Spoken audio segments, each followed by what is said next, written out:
Good morning, everyone. Thank you all for being here this morning for our first of a number of webinars. This one entitled Mastering the American Market, the North American Market. My name is Darrell Smith. I'm the Commercial Officer for North America. And again, I want to thank you all for registering and giving us your time, your precious time to be here to share, ventilate ideas, to hear from three fantastic speakers with regards to the North American market and trade and export in this neck of the woods.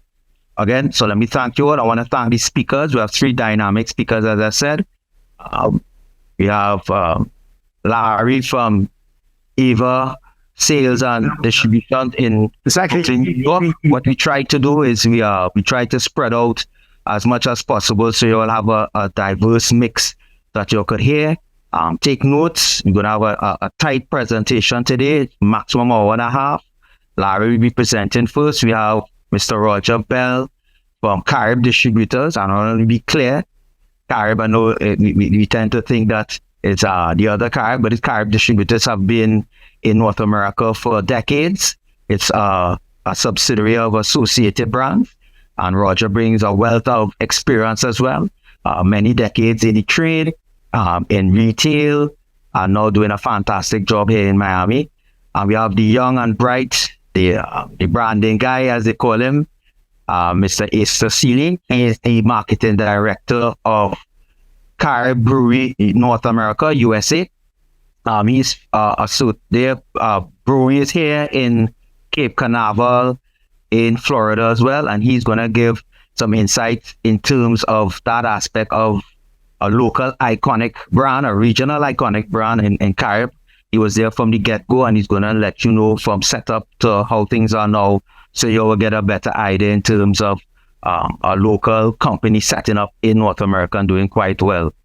At the end of the presentations, we'll open the floor for questions, of which I think will be very, very good for everyone who's attending here. Just to let you know, we had 140 persons registering. As we go along, we'll probably see a number of these persons logging in. A diverse group of organizations, from those involved in export. We have some universities that registered, Standard and Brewery. A couple of people from THA is on, Creative TT, and Invest TT, and so on. So we have a number of diverse persons. So I think the question and answer aspect should be very, very interested. But these gentlemen have focused on Caribbean brands. And I said, this is the first of many webinars that we have planned. And this is coming from the feedback that we have been getting in terms of what exporters and potential exporters would like to know. So you're going to get information from, as the saying goes, from the horse's mouth. And again, feel free. I want to also thank the Ministry of Trade and exporTT, Dan Raj and Kanika, for assisting in getting this set up. And of course, the Minister, the Honorable Paulo Gopiskun, the PS, Mr. Adel Karim, and the team at the Ministry of Trade for assisting to getting this program running today. Neville, Christian, Crystal.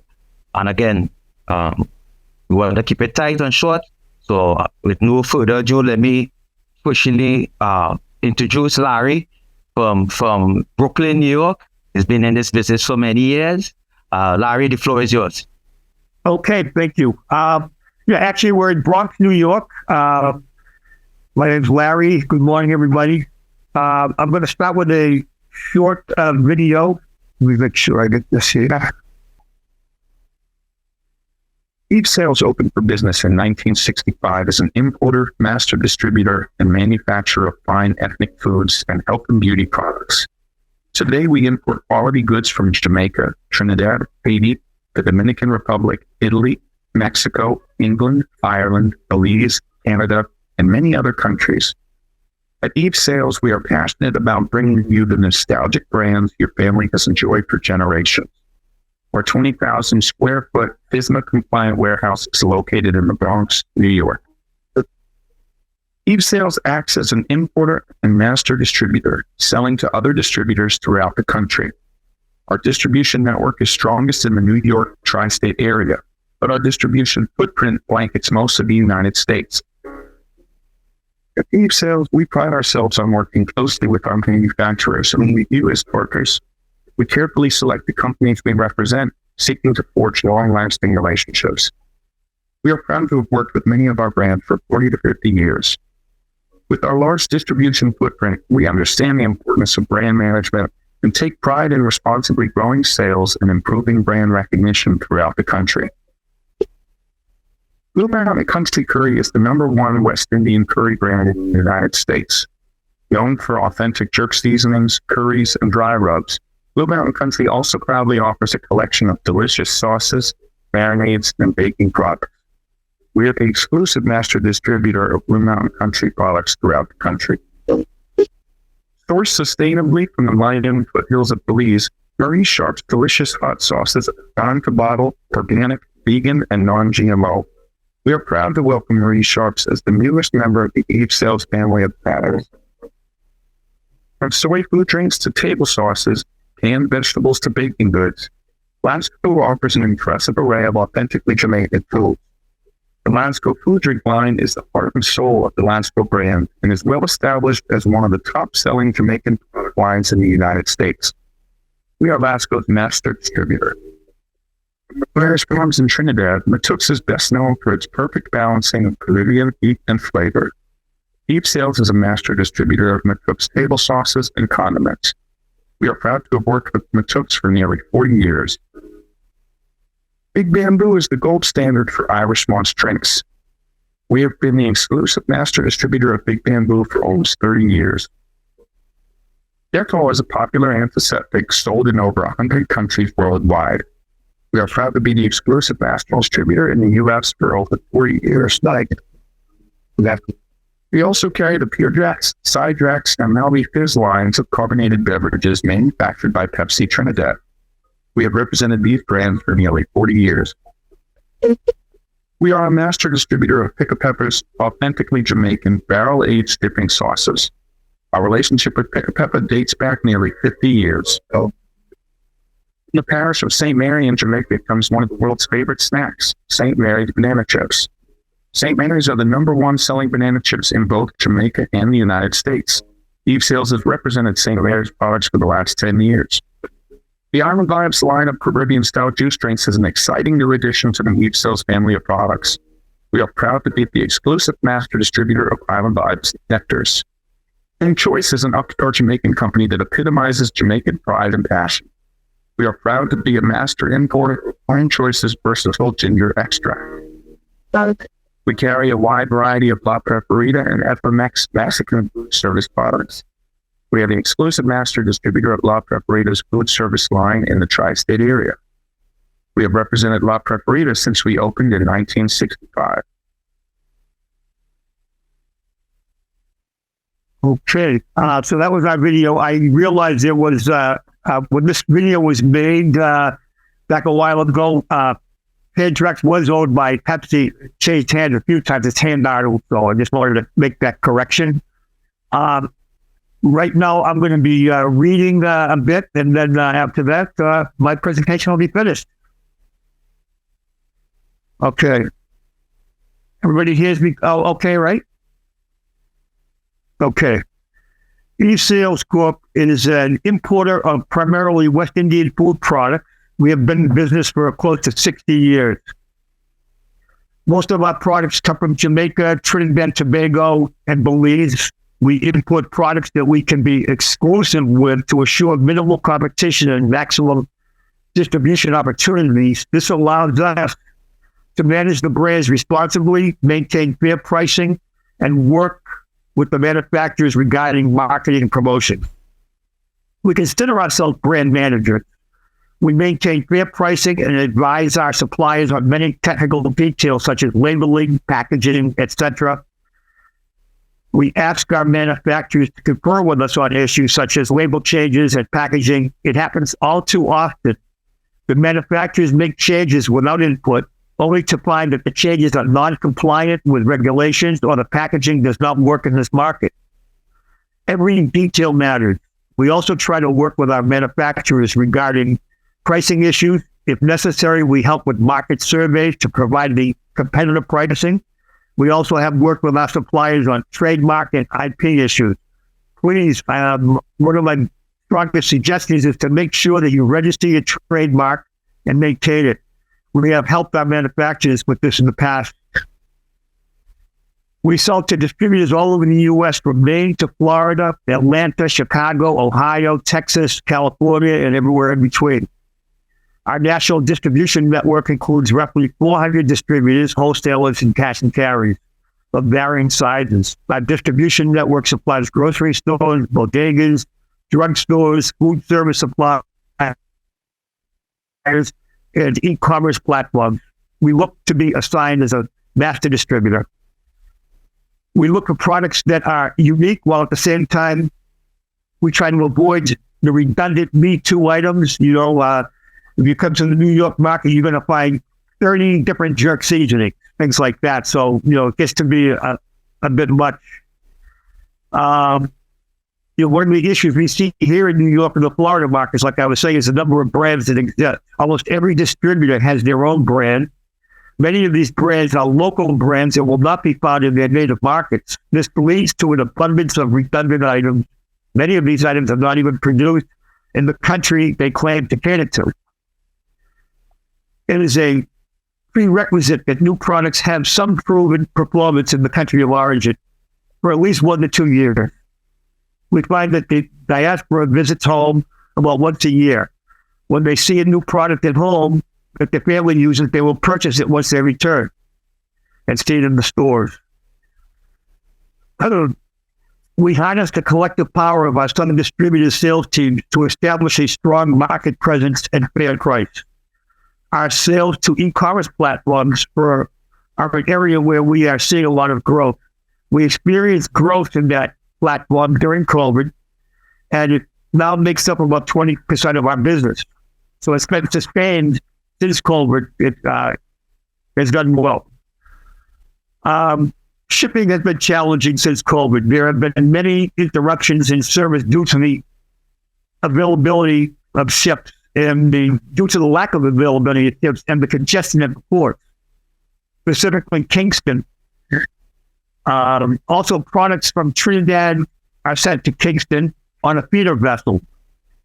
So if that vessel runs late, the chances are it'll miss the ship in Kingston that's coming to New York, and will be another week in between. So it can be very trying, with congestion in the port, the feeder vessels can't get in time, etc. I'm sure you've all experienced something like that.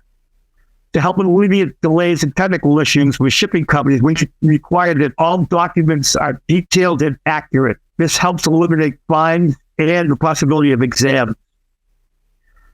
We pass on promotions to our distributors. We are also working with our suppliers to develop and enhance digital marketing via social media. We are working with our suppliers in this endeavor by supplying them with detailed geographic information to target the diaspora. Price changes, mainly increases, and real into any decreases, have been an issue since COVID. As we all know, the availability of raw materials, packaging materials, increases in transportation have been challenging. We do have issues with parallel importing as well. We do our best to communicate with our suppliers to let them know we have had some success. And in doing so, we have had some success curtailing the gray market product. We have also been using a website to help us monitor U.S. customs data and see who is importing these products without authorization. It so happens that Trinidad is a country that we have had issues with parallel importing. It is important that the manufacturers are aware and do their best to curtail these issues. It is difficult to work with a brand while this is happening. It would be most helpful if you could work with your local customers to let them know that you do not approve of the practice. It is against regulations, and you are doing everything you can to discourage it.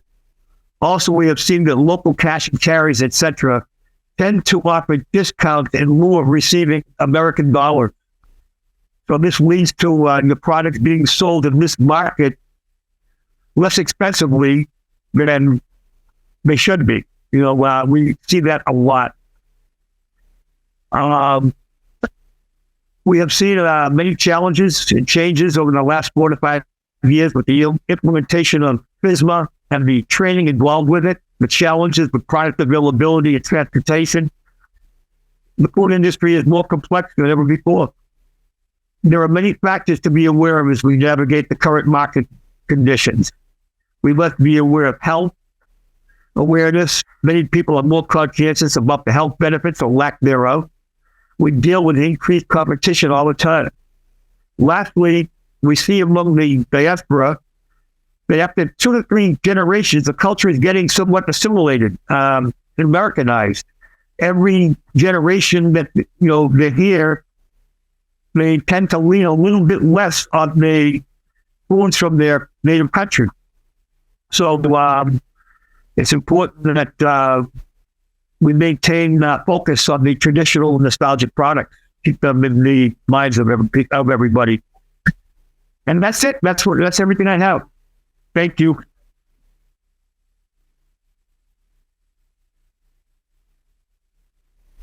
Thank you, Larry, for that insight in terms of the New York market and, of course, your company. I'm sure you'll have some questions that will come after any question and answer. So stick around and you can listen to some of the other presentations as well, which I'm sure you'll be interested in. Absolutely. All right, so ladies and gentlemen, write down your questions, send your questions in, have it prepared. As I said, Larry and his company has a lot of experience in just not just in New York area, but across the US. The next speaker that we want to have come up now to bat is a young, bright young man from, he went to Maywood High School, Fatima. He's been living in North America for some time. His expertise is in branding. He's the marketing director of Carib Brewery USA, which is, as I said, is located in Florida, Cape Canaveral.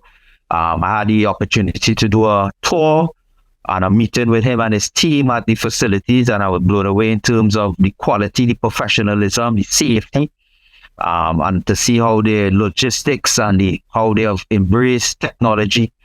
I know this is a little away from the distribution aspect, but it's good for you all, as I said, to hear from a local iconic brand, as I said, like Carib Brewery and Carib, and to hear their story, how they were able to set up and some of the challenges that he has. And again, he has a lot of insight in terms of retail in the Caribbean diaspora with the Trinidadians. So, Mr. Seeley, if you could put on your screen now, and the floor is yours.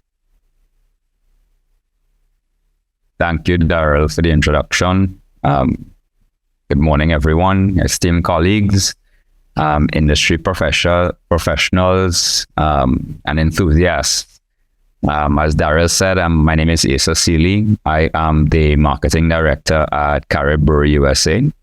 And today I'm excited to share some insights on mastering the US market within the food and beverage industry, and really focusing on our journey as Carib Brewery USA. Navigating the US market is a complex endeavor, especially in the beverage sector. Due to its stringent regulations, there's a unique 3-tier system governing liquor sales and distribution. And at Carib Brewery USA, we've embraced these challenges and really turned them into opportunities to innovate, adapt, and thrive. In my presentation, I'll delve into how we have successfully operated within a legal framework, leveraged the 3-tier system to our advantage, and implemented effective marketing strategies to establish a strong presence across the US market. Our journey at Carib has been one of resilience, creativity, and a real deep understanding of the market dynamics that drive the success in a competitive landscape. So I thank you guys for the opportunity to share our story here on this platform. Daryl, for inviting me to share. And I look forward to an engaging and insightful conversation with everyone at the end. If you guys would allow me to share my screen, I am going to play for you an introduction that we have of the brewery, so you get a better idea as to what we have. All right, guys. I am just going to talk presentation because I am sharing my screen at this point. And I do apologize for that. So a little bit about Carib Brewery USA, and we started our journey in the late 1990s in the US, where we were opened a company importing Carib and Shandy, as well as Royal Extra Stout. Name of the company back then was DCI Miami, based in Doral, Florida, and I was part of that initial presence and representation of the brand in the US. Since then, the brand has grown and experienced many challenges along the way, as far as route to market, getting the freshest product to the consumer through that importation model. A lot of the challenges that we experience with when you import beer in a flint bottle, a clear bottle, and it sits on the port and sunlight hits it. It compromises the integrity of the liquid, and what we would want to have as fresh liquid getting to our consumers turns into really a skunky experience, which really prevented the brand from growing in the early stages, because we were faced with this uphill battle of having to replace product that was in the market that was very close to code, that had compromising liquid, and with a consumer base that is very unforgiving, the Trinis would let you know very well, very fast, when your product does not meet the standards. And in the US, you don't have the opportunity to mess up, because there are so many other options that as soon as you give your consumer the opportunity to go the other route, you run the risk of them really never coming back. Carib had to do something really drastic, and at that point, we basically exited the market for some time, and this is because of the three-tier system, which I would go into and in a little later on. But based at this time, we had to exit the market for 2 years. During this 2-year period, we reevaluated how we were going to fix the fact that we were serving stale product, which we really had no control over based on the shipping time, how long it sat on the port, by the time it got to the distributor, how long it sat at their warehouse, and then finally when it got to the retailer, what happened. How to fix that? We decided we were going to acquire a brewery in the US where we would be able to brew our own product and really manage the quality of what we were putting out into the general market. It was at that time, around about 2016, that we acquired Indian River Beverage Corporation. Indian River Beverage Corporation was also known as doing business as Florida Beer Company, was a significant player within the craft beer portfolio space. And at this time, during the acquisition, we not only had a home that we would be able to manage the quality of our product, but we also acquired a very strong portfolio of craft beers. This opened us up to the opportunity to really create an innovation hub for the Anser McAl Group, for Carib Brewery overall, and the Florida Beer Company, where we operated under from 2016 until 2021.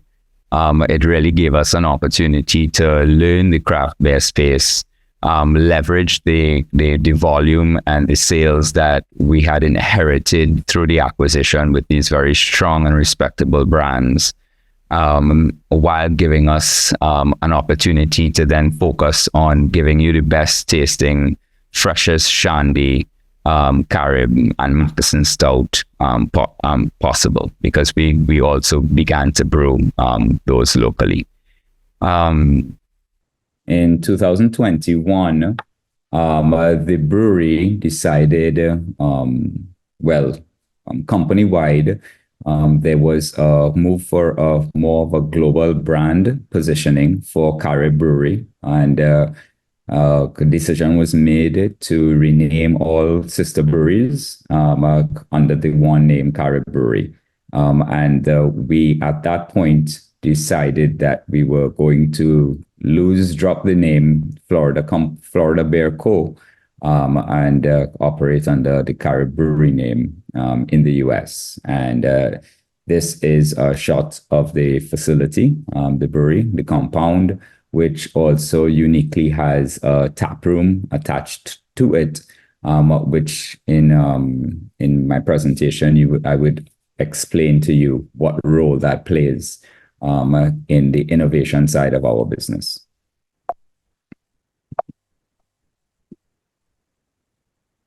Some highlights on the brewery. Our production capacity is 40,000 barrels, 550,000 cases. And we do have a huge sustainability initiative. 20,000 gallons of water is recycled every week. 1 ton of solid waste recycled per week, and 500,000 pounds of spent grain recycled per year. The spent grains, all of the byproducts that come out from after the brewing process, is supplied to local farmers. So that's part of our entire sustainability initiative, including a monthly beach cleanup around the brewery, where we have adopted a local beach, and every third Saturday of the month, the brewery, along with the staff, our customers, and we go out to the beach, clean up, and then return to the tap room for beer and pizza.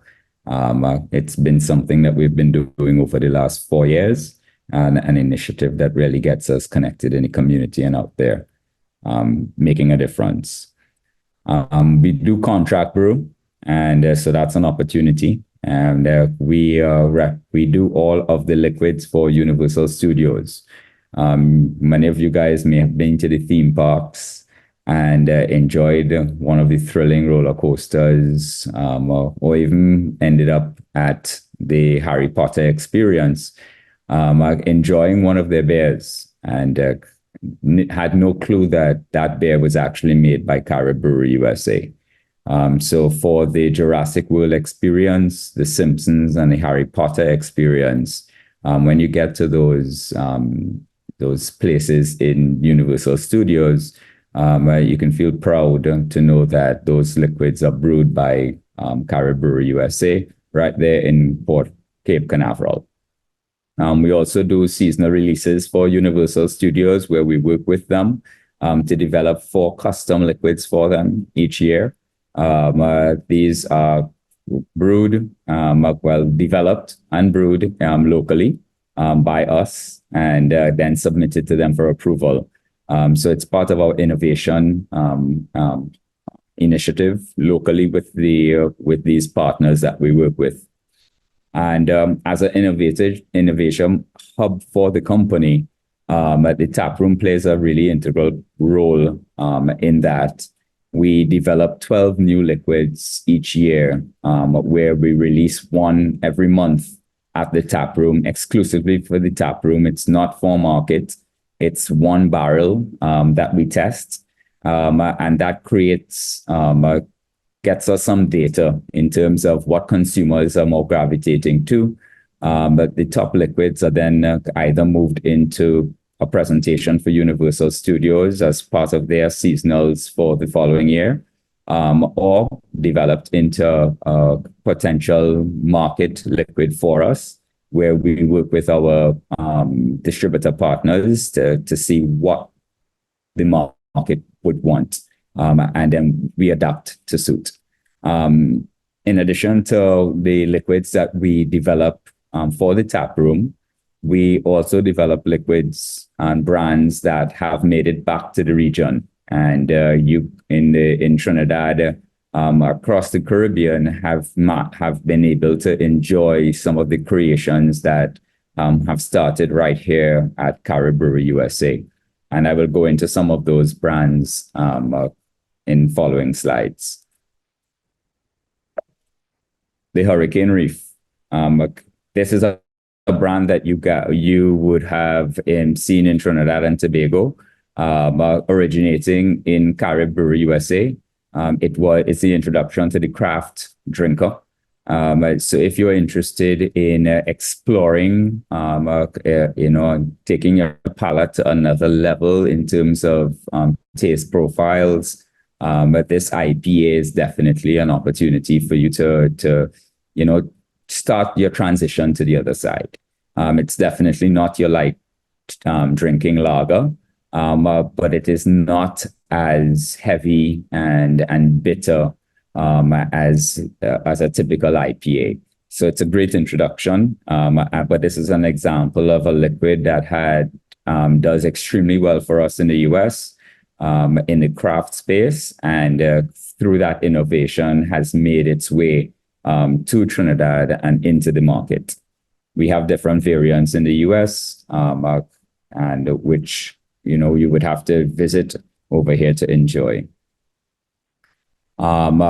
Two of our other powerhouse liquids that Caribbean is making in the US is Sunshine State Florida Lager, which is our flagship local brand, what we refer to as Carib as our flagship international brand. Sunshine State is that to us for our local craft portfolio.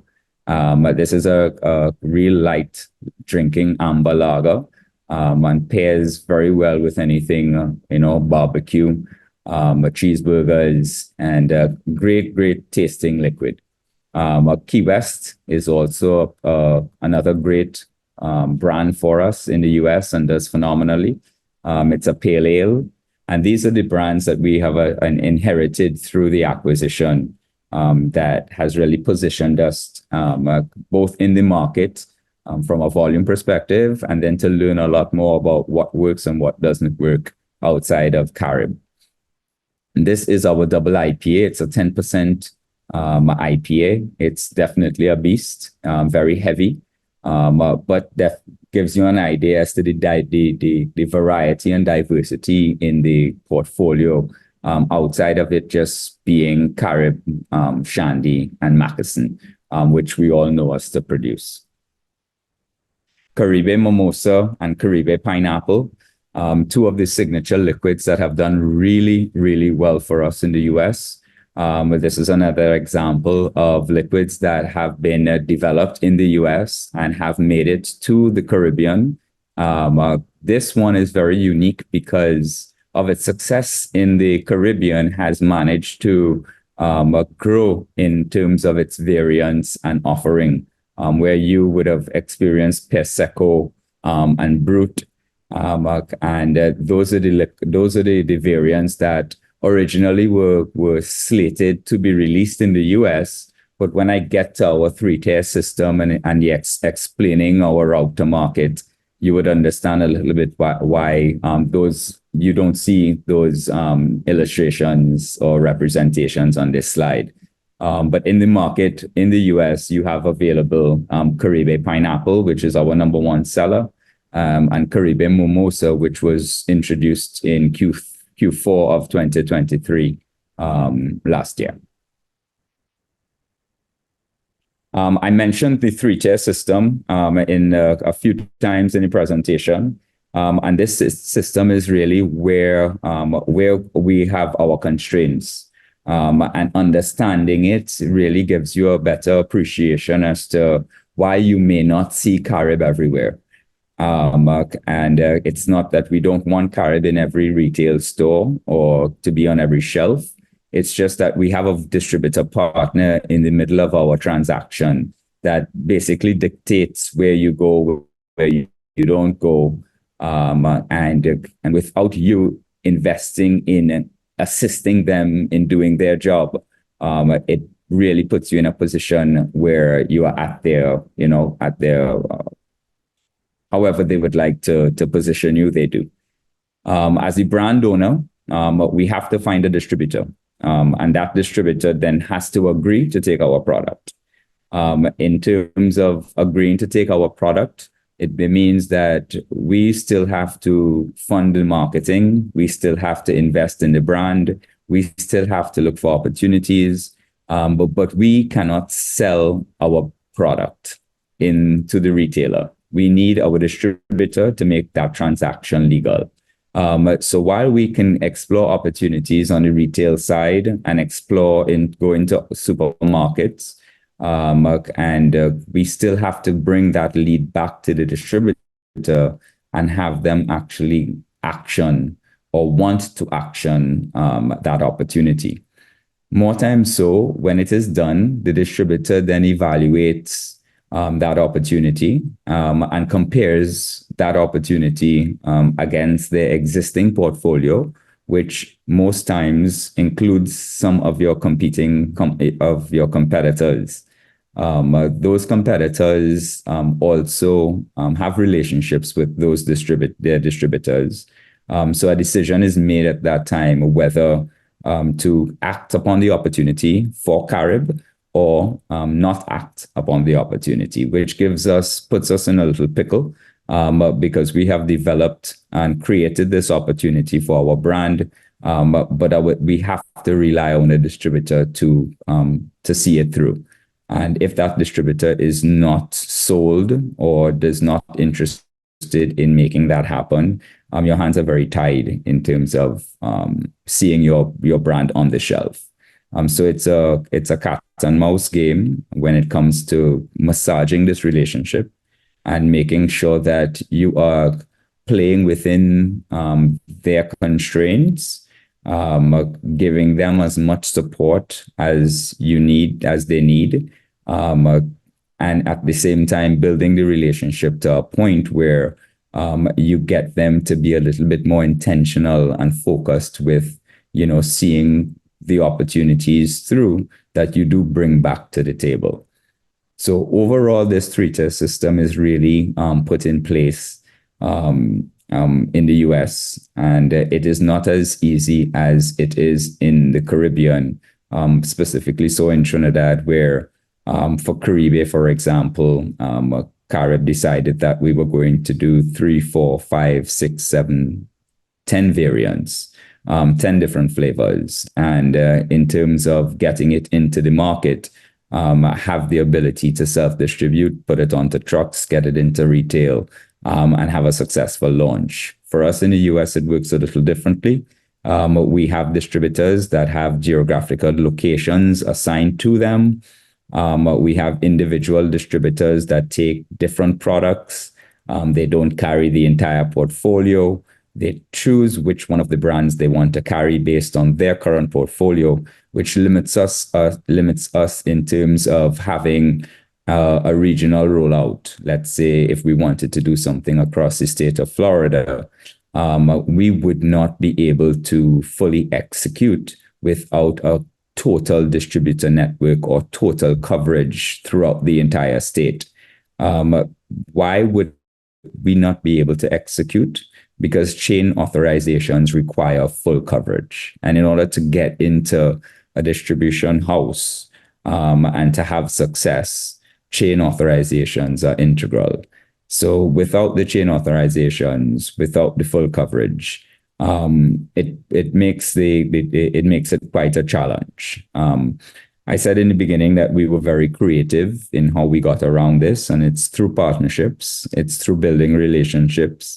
It's through getting into the market and doing what your distributor asks of you, and applying enough pressure to let them know that you are present, you are a partner, you are supporting their business, and it's a slow organic growth model. But over the years, Carib has been able to get through that. And really develop strong relationships, especially in the New York area, where it presents our number one market for us, and Shandy being our number one SKU sold across the tri-state. So I would like to leave you with an invitation to visit us at the brewery, where we have a tap room. We have a facility that we brew over 20 different craft beers and ciders available 7 days a week, with daily programming.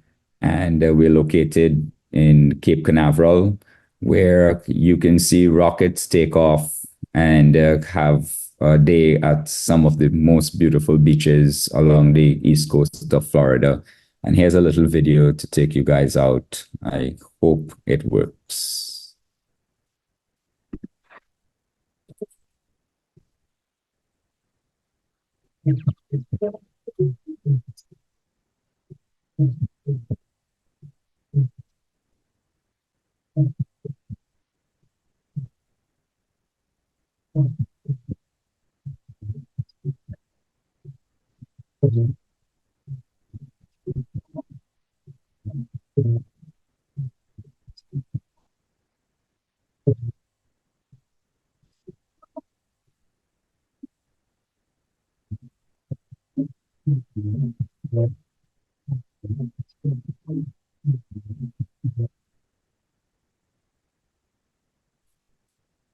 Thank you, guys.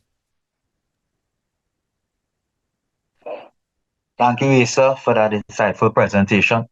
And again, the reason why I had Asa come and present is because a number of exporters have asked in terms of the possibility of doing the same. I've spoken to other Trinidadians. There's a roti shop in Trinidad called Priya's, and they actually purchased a old roti shop and they set it up and stuff. So I know people are also looking at exporting and manufacturing home, but also looking at the opportunity. And who else better to tell that story in terms of your journey? So thank you so much, Asa. And of course, I'm seeing some questions coming up. So the question and answer, stick around for to answer some questions with regards to that. In terms of our next presenter, his name is Mr. Roger Bell. Again, I want to emphasize he's of Carib Distributors, which is a subsidiary of Associated Brands in Trinidad. A lot of people kind of got confused when they saw the two Caribs. Carib that Asa just presented from the Answer Group. And of course, Roger comes with a wealth of experience, worked in Trinidad, worked in Jamaica, heavy on the branding side of things, an engineer by trade, and but it's really well respected. I also had the privilege of visiting their facility, their office, and their logistics warehouse, and I was really blown away in terms of, again, the quality, the emphasis on detail. Their staff very, very loyal. And what I like is both organizations have a lot of Trinidadians that I saw working in the background and in the forefront that live in North America. So without further ado, I present you Mr. Roger Bell from Carib Distributors out here in Florida. Rog, the floor is yours. Thank you, Daryl. Let me attempt to share my screen. All right, good morning, everybody, and thanks for being patient with us as we work through our glitches. It's a mechanical world and stuff will happen, things will break. Special thanks to Daryl for having me here, and to exporTT and the Ministry of Trade and Industry. Just want to shout out Larry and Asa for your contribution. You've made my job a lot easier. I can be very short and to the point.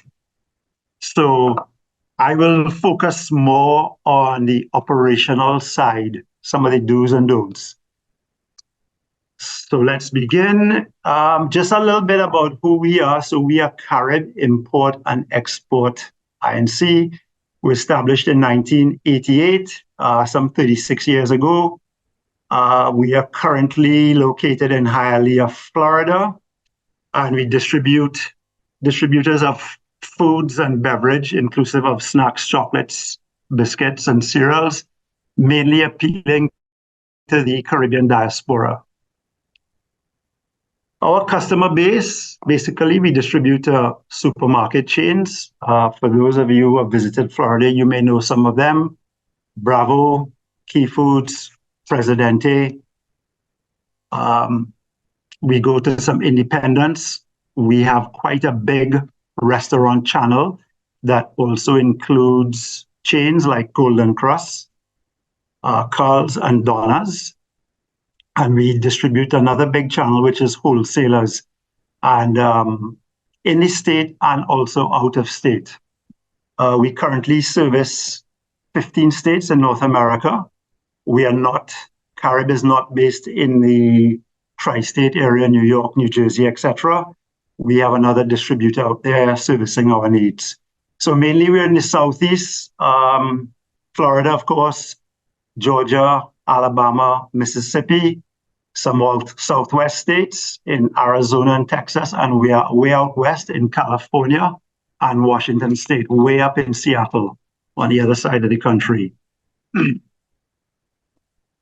So breaking into the market over here, I was just trying to wrap my head about this. What do you want to do? Position your company as a good trade partner. So more for the manufacturers, you would practice the standard manufacturing practices. I have some examples up here: OSHA, ISO, HACCP. Very, very important up here. Shows that you really know what you're about. Accurate record keeping of all aspects of your manufacturing. So from your raw materials to your manufacturing processes to your quality processes is really, really important. Training staff continuously to maintain global standards. So they would have certificates stating, that they have gone on the latest courses, training seminars with regards again to processes of manufacturing, warehouse logistics, and quality. Providing consistent quality, that will come once you do all the above. Many, many great products out of Trinidad and Tobago right now that I know meets this criteria. And of course, remain compliant. Breaking into the market and what the US requires. So it's all about paying attention to the details. And that starts primarily with the FDA for food, drugs, and cosmetics, and the USDA for meat, poultry, and some egg products. Their websites will give you detailed, specific guidelines for the FDA and the USDA. And you would need to register with them and get what is suited to whatever line you may be looking at to enter the foreign markets in the USA. Packaging and label compliance is extremely important. I believe Larry touched on that. I'll give you a couple scenarios that we have just been through recently with that. Your best warehouse practices, right, which I like to give some examples of. And there's something up there called the Bureau of Consumer Protection. So essentially, that's a consumer going into a retail outlet, whether it's a mom and pop, a supermarket, buying one of our products, not being happy with it, wanting to question what may be on the packaging, what's on the ingredients, the weight, etc. And they have a right to do so to the Bureau of Consumer Protection. And once they are contacted, they will reach out to the distributor of that product. And an audit can take place, a series of questions can be asked, who knows? But that's another aspect one has to think about when providing a good quality product that meets all the criteria of the North American market. So something that happened to us with one of our suppliers, I don't think deliberate, but we live in a mechanical world and things happen. And that's why audits are really important and catching issues. We had a very, very minor spoilage, which happens when stuff goes into market from time to time. So what do? You send it back, you do issue and credit, etc.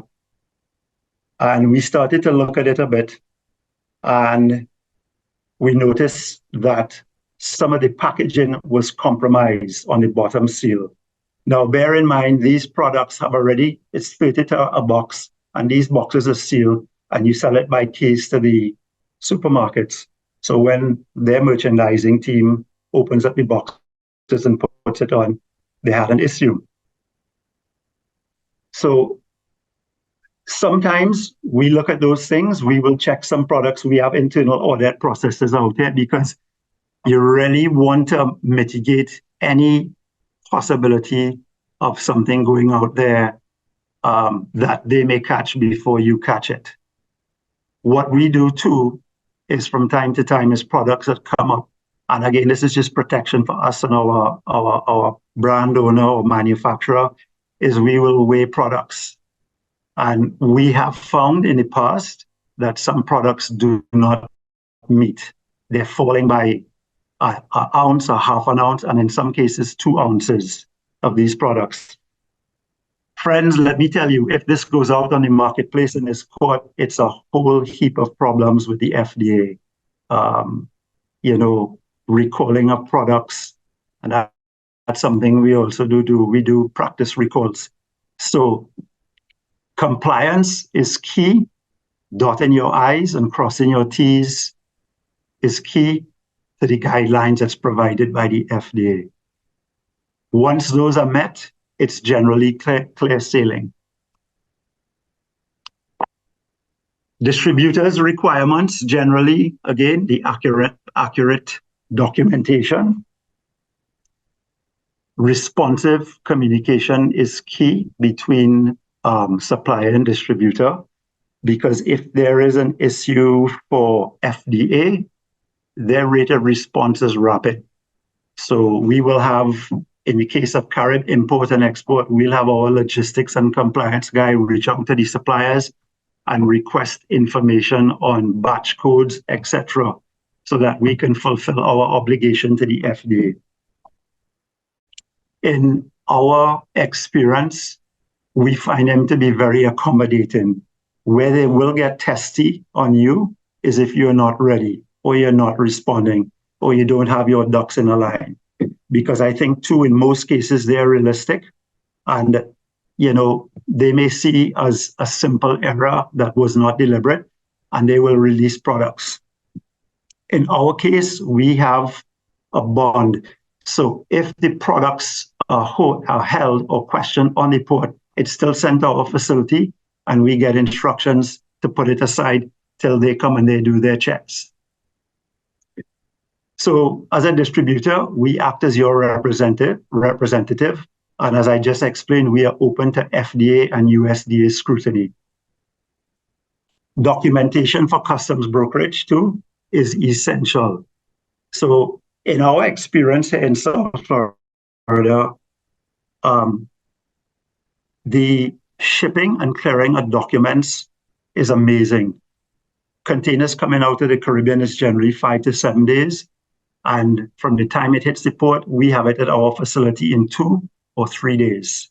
That's pretty amazing. Up here, we have no overtime, but customs officers, they act rapidly. And once everything is in line, it gets sent out to your facility, well, for us, in 2 or 3 days. Making it a success. But the key to that, to any relationship, whether it's business or personal, is a good, honest relationship with your distributor, and in reverse, your distributor with your supplier or manufacturer. Understanding the market, target audience, competitors, regulations, and cultural differences. And there are lots of cultural differences here. I think it was one of the former speakers touched on, we're seeing a transition into the markets. I lived up in the US back in the late 80s and 90s, and shopped primarily at Publix's and Winn-Dixie's and Albertsons, and they were all clustered amongst each other. Today, you see Bravos and Key Foods right opposite from a Publix. What you also see is a wide scope of people. It's not just the diasporas, it's not just the Latins, it's many people from all walks of life, because some of these new chains are known for their better pricing than the big names like a Publix or Winn-Dixie.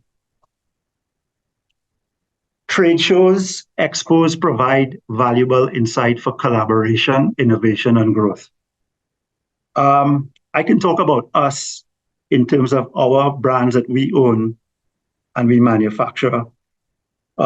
we started going to trade shows a number of years ago.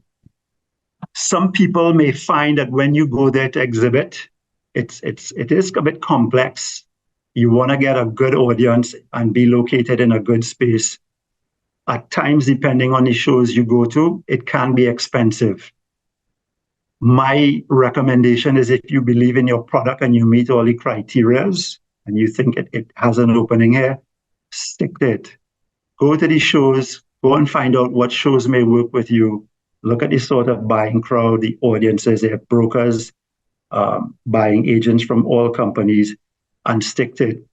In our experience, when we went to our first show, most people passed us by, took a look, one or two picked up samples. The second year, we went by, we saw a lot of the same people. They stopped, they started asking questions. What's the product? Where is it made? How do you make it? Etc., etc. The third year, it was, hey guys, nice to see you back again. Tell us more about this. And then it really started generating a lot of interest. And a lot of people started reaching out to us and asking us more about our background, our manufacturing background, our products, what else do we do, etc. And of course, we have a benefit here as we have distributors up here in South Florida and New York. So that makes things a bit easier for us. So go to these shows. We've been to all sorts. We've been to one of the largest snacks and sweet shows, which is in Chicago, generally in May. We continue to go to that year after year. We go to the big convenience store shows. That's generally in Atlanta in September, October. We do the general food and beverage shows here in Miami and about the country. And while it has been a lot of work and, you know, putting your best foot forward over a number of years, it has paid some dividends to us. And that leads to what I find is a new trend in some of the big chains over here, which is the Caribbean aisle. So many big chains like Kroger and Publix and so on, and a lot of it depends on where they're located. You start seeing the Caribbean aisle. So you see a range of products from Jamaica, Trinidad and Tobago, Barbados. I've seen products from St. Lucia, Guyana, Haiti, you know, and it's a sense of pride. Walking those aisles in big name chains and seeing these products from these tiny little islands, because we all know that when we put our mind to it, we can do things very, very, very well. And this is some of the things that make us very proud. People go into their social medias and putting up posts saying products from Trinidad and Tobago make it into Walgreens. So yeah, so we are making inroads into some of the bigger chains. It's a bit more technical. There's a lot of documentation and you have to have a lot of patience, but we're up for the challenge. Rome wasn't built in a day. And I think that's all for me right now. I'll hand it back over to Daryl. Thank you so much, Raj, for that insightful presentation.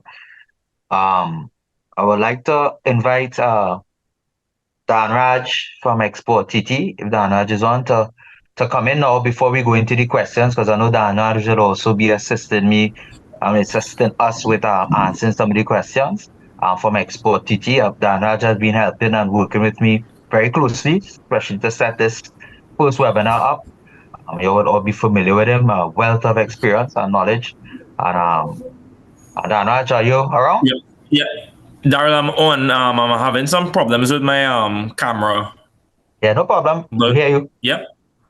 All right. So sorry that I missed the first session. I had another engagement, but I'm very happy to be here.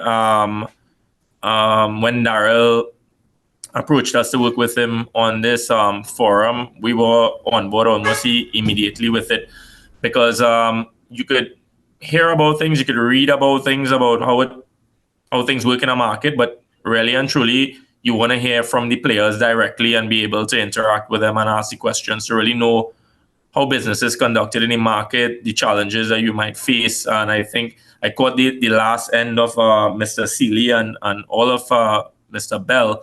And, you know, all that information is so important to anyone trying to navigate the market, really, to understand how things work. Well, I picked up on Mr. Bell. He mentioned a couple of things that we usually would share with companies in terms of the responsiveness in dealing with your buyers. And I'm sure Mr. Leffler will agree.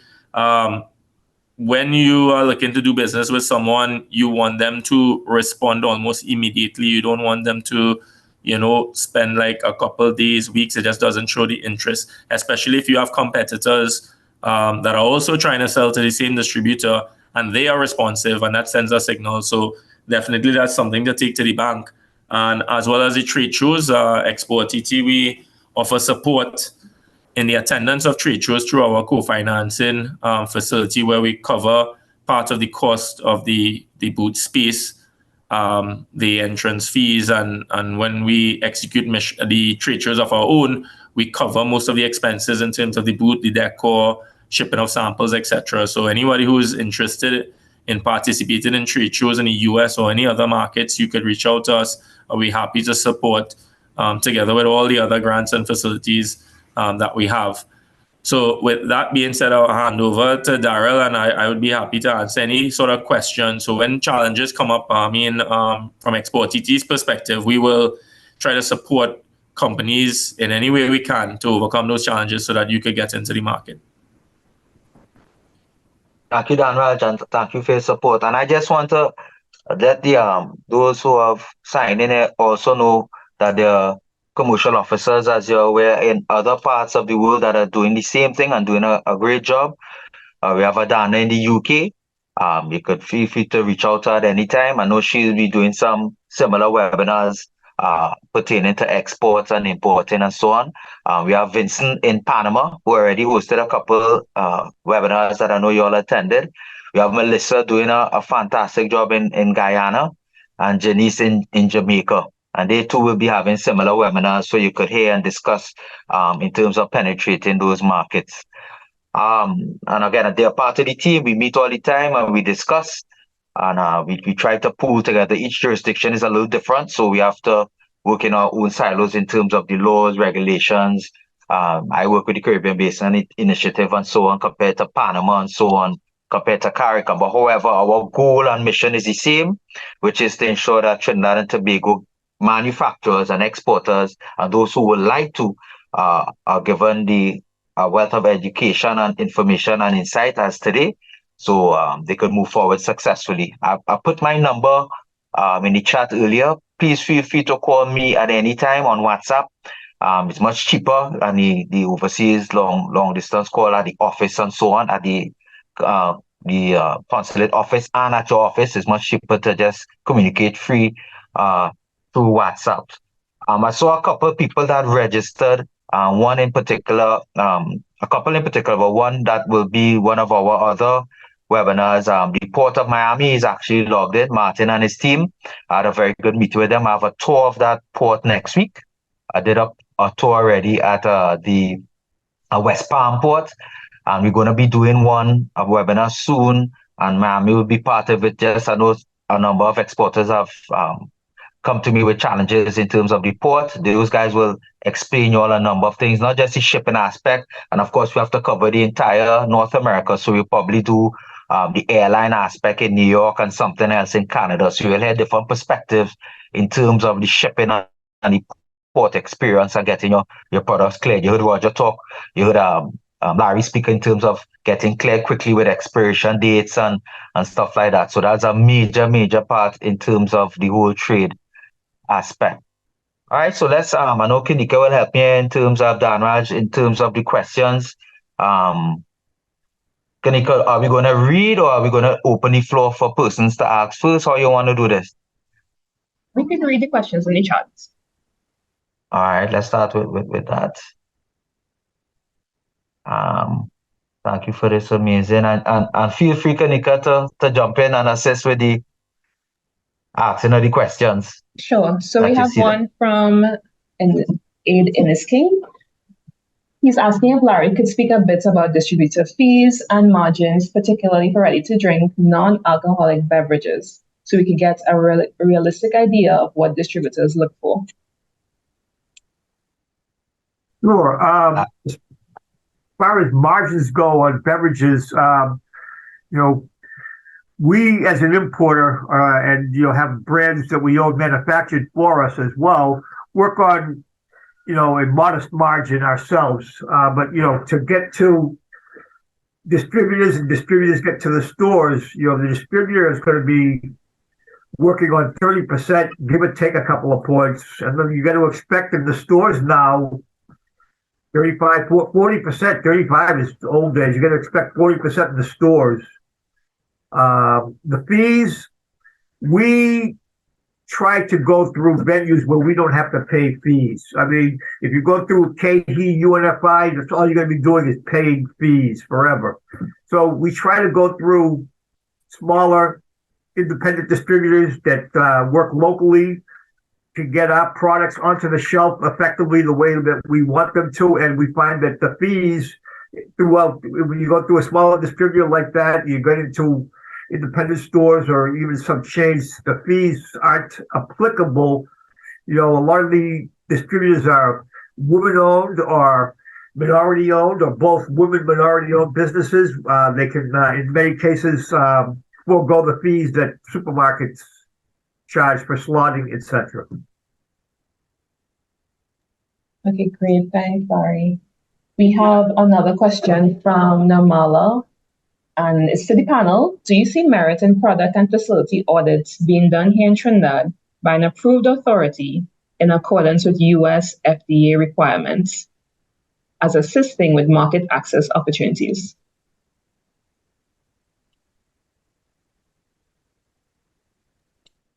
I'll take that.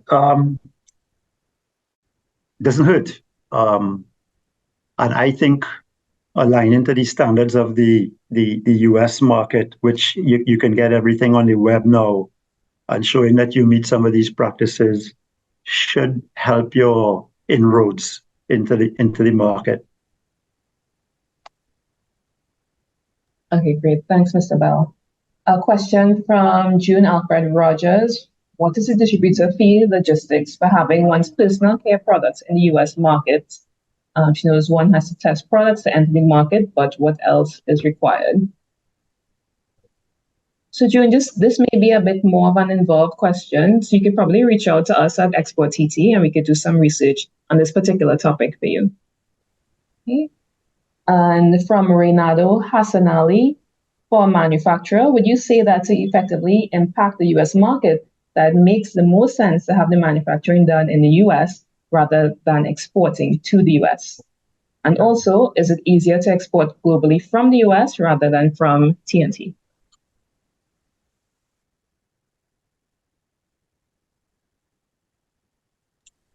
Who was that directed to? I'm sorry. This is just for the panel, so anyone who would like to take the question. Okay. I'm sorry, can you just repeat the first part of the question? Sure. Is it more effective to manufacture in the US rather than to export to the US? In some cases, yes, but what we encounter with traditional ethnic products from Trinidad, Jamaica, etc., is that the consumer likes to see that the product actually comes from their country. There's a little pushback, a little hesitancy when it's manufactured here. So they like to see that it comes from their country. For instance, I'll give you an example. I was at the Fancy Food Show about 5 years ago. And a group of women came up. They were Jamaican women. And they said to me, why do you sell products from Jamaica when they're not from Jamaica? I said, the products that we sell from Jamaica, say they're from Jamaica. I said, there are products that we manufacture ourselves, brands that we have made here in the U.S. We don't claim them to be from Jamaica. So it's important, I think, that the consumer, if they're from Jamaica, they see that if they're buying jerk seasoning, that it's actually manufactured in Jamaica. I think that really has a strong value to it. I think if I could, Carib also has a unique position on this because for us, the diaspora, who is the core market that we sell to, they're very vocal on the fact that they know that the beer is not made in Trinidad. And our brewing process in the US actually gives our consumer a fresher tasting product, a superior product than the original one that you are accustomed to in Trinidad. We have a light stable hop process that we do, which is something that allows the beer to maintain its integrity for a lot longer. Doesn't change the taste profile, but gives you a fresher tasting liquid for a longer period of time. So you don't run the risk of it, you experiencing any sort of skunky taste when you have a Carib. And we have had to really get into liquid to lips in terms of sampling the diaspora market, who is already familiar with the brand, to get them to see that this is a better tasting liquid. It is a liquid that they can get behind. But we still run into the challenge or the comments that around this still isn't made in Trinidad. So it really depends on your product. It depends on how much investment you have in order to, really get behind the education and sampling of the product in the US market. But you would have to make that evaluation, and I think it's unique to the brand and the product and the space that you're operating in. That's great. Thanks for those responses. We have a question from Randy Dean, but Randy, you could reach out to exporTT as well. We could go through the different steps involved. Question from Solange Chang to Larry. Do you have any frozen desserts in your portfolio? Yeah, we don't have any refrigeration or frozen facility here. We strictly dry. Okay, thanks. I have another question from a participant. What are the distributors' views and opportunities for gluten-free bakery products? And also, are there opportunities for Caribbean sources? I'm going to pass on that one because we really don't do any bakery products. We don't do any bakery products either. There's a big market up here that I really can't talk on. So maybe some more research might be required for that. Okay, sure. Thank you. And question from Avanel. Do exporters, persons manufacturing outside of the US, have to bother about the three-tier system? Definitely. That three-tier system is in place. You must go through a distributor if you are in the liquor, if you're doing anything with a touch of alcohol in it. For us, Shandy, Carib Shandy has 1.9% alcohol in it, and it is considered an alcoholic beverage, which prevents us from being able to self-distribute, and puts us at the whim of the distributor, who then dictates where you are placed and where those opportunities exist. So once it has anything to do with your liquor, spirits, beer, wine, you have to go through the three-tier system, which involves getting a distributor partner to first agree to carry a product, and then the conversation goes from there. Okay, thank you. We could take one last question. I'm seeing someone with their hand raised, so I just ask them to unmute. You could say your name and state your question. Okay, so they're not connecting, but we will be sending contact information for all of the speakers today, as well as Mr. Smith. So back to you, Daryl. Thank you so much, Kanika. And again, I want to thank everyone. 11, a little after 11:30, which is what we aim for. I'm sorry. Hi. Sorry, go ahead. My name is Hesma Tyson. Yeah, I am the managing director. Okay, then I'll just take 1 second because I want to ask Larry Foods, Caribbean Foods is the brand. What happened that Larry said about consumers always looking for fresh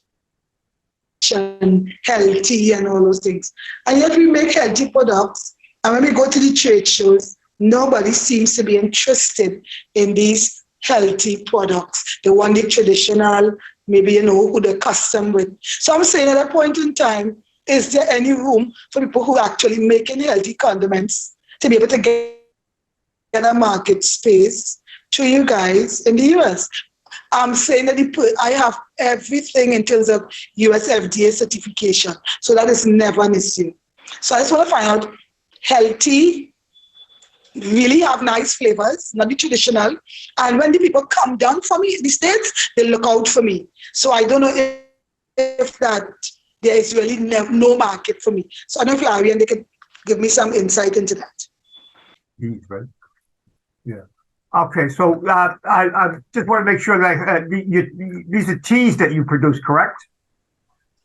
No, sir, I make hot sauces. I'm sorry. Hot sauces, I'm sorry. I'm sorry, I apologize. Hot sauces and dips, condiments. Okay. Well, what I would ask is maybe you could send me, email me some information, and I could take a look at it for you, and then make some comments, and we could speak. If there's anything I can help you with, I'd be happy to try. We can try to see if there's any symmetry, but if not, I can refer you to maybe the right direction. Okay, then thank you very much, Larry. I won't keep any more of your time. Okay, you'll be able to Thanks very much. if necessary through Daryl. Yes, Daryl, they will send it to me. Thank you very much. No problem. Thank you. And any other questions, Kanika, that you're seeing? No, that's it. You can proceed. All right. So just to remind you all, TIC is coming up soon. So make sure that you all register. There's a America's Food and Beverage trade show coming up. There's a mission coming up as well. We're working together, exporTT as always. And as you would have heard from Roger, the first time you may not get the response, the second time, but the third time is a charm. So and you're hearing it from the horse's mouth himself, who's been through that. So please try to sign up with exporTT to these missions. Not just in North America, you see they're all over the world doing stuff in Ghana, they're in Panama and so on. So please try and get your products out there. And just always remember the ratio. Trinidad has 1.3 million people. In North America alone is almost 400 million people. And I know Trinidad and Tobagonians are very, very talented. People have a palate for our flavor, and don't just only focus and target the diaspora. Right? I mean, I'm amazed at what's going on with the confectionery aspect in terms of catch. You see them in Walgreens. You saw that posting yesterday. I think we have quality products that could go beyond the low-lying fruit of the diaspora. If you don't want to just focus on the Bravos and stuff, you're looking at the Publix and the Walmarts. Right? I know sometimes it's difficult. You head down toiling in the soil locally. But if you raise your head, use technology, use exporTT, use my services and the others around the region that we could assist on in terms of getting your products out there. I always use the examples of avocados. I had a meeting the other day with a business client at one of the chambers, and they talk about how what we call it zabuka here. So they laughed how we pronounced it. But look how that palette just changed in North America over the last 5 years, and that just took off and it's a trending thing. And I think we have a lot of local products that taste good, are spicy. The North American people like it. They have a nice kick to it. So try your best to get your products out there. Our mission is to assist Trinidad and Tobago economy away from the oil and gas. We're doing the non-oil and gas industry, and so far, better late than ever. We are here now, and we're here to work with you and assist you. Right, so I want to thank you all again, just exactly on time. My phone number is there. Call me on WhatsApp, as I said. As I said, we're going to have a number of these presentations. We have one that is coming up with also a lawyer that is a trade lawyer. And it was at a meeting with her, and it was fantastic to hear some of the, I don't want to say the word loopholes, but opportunities here in North America that I didn't know that they're going to share with you all in terms of getting your products out here and making sure that things are going smooth. So again, thank you so much. I don't know if anybody else want to say anything. Thank you to the panel. Thank you to exporTT, to InvestTT, to CreativeTT. We work with those organizations as well. And thank you all for logging in. Kanika, Danraj, you want to say anything in closing? No, just thanks to everyone for joining. Yeah, and we're always here to support you, right? Daryl is not going anywhere. His job is to be in the market, support you. Any questions you have, you can direct it to all the distributors and all the other contacts in the market. So, use him as a resource. And I think he has really hit the ground running, and in meeting with everyone, the important stakeholders every week or so, he sends me some event that he's attending. So he's definitely out there making the connection. So please utilize him. On a closing note, some people ask for my number. It's 954-859-9009. Call me at any time. Also, I'm doing a number of presentations to chambers. A big key part of it, while we may have the trade shows, but those are spread out. There are several business chambers across Florida and the US and North America. So I found a loophole to attend these chamber meetings and get an opportunity to present Trinidad and Tobago. And I have one this Thursday at the Caribbean Chamber of Commerce here in Florida, in Orlando. One of the things I'd ask Danraj and therefore, if anybody wants any samples when I go to these presentations, to try and to call me and we could make arrangements to get it up there so I could leave them with a little taste of Trinidad and Tobago when I make these presentations to the chambers. So God bless you all. Thank you for logging in, and stay tuned for others from the other jurisdictions and also here in North America. And see you at TIC and at the food and beverage. God bless. Take care. Bye.